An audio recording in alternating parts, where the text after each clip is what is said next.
And let me just give you a little background on Dov.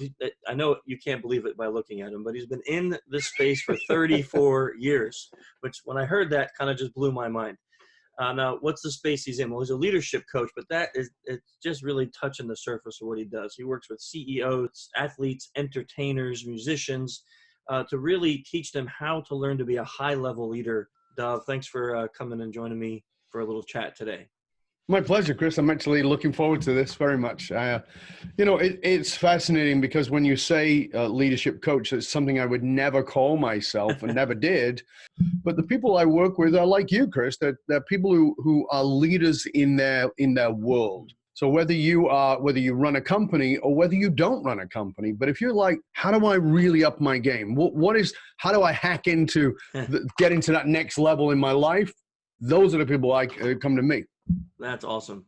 Which, talking about the Human Hacking Conference here in Orlando, I've been asking everyone the same question. When you hear that phrase, human hacking, how do you define it? What does it mean to you? Human hacking for me is to find the primary drivers of a human being. Primary human drivers are incredibly subjective.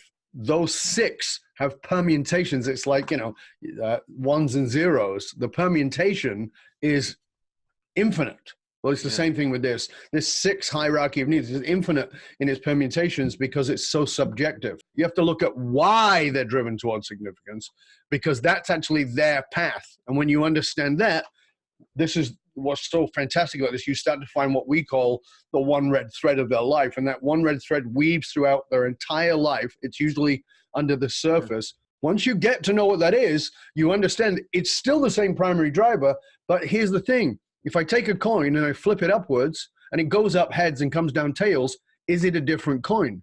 Of course not. No. But it looks incredibly different. It looks totally different. And it's just heads and tails of the same coin. Well, it's the same with your primary drivers. It has a dark side and it has a light side. When you understand how to hack into that, then you find out how to just be empowered every single day. Then you're driven to get out of bed. That's amazing. Yeah, that's awesome. I love that. Especially the analogy with the coin. It makes so much sense.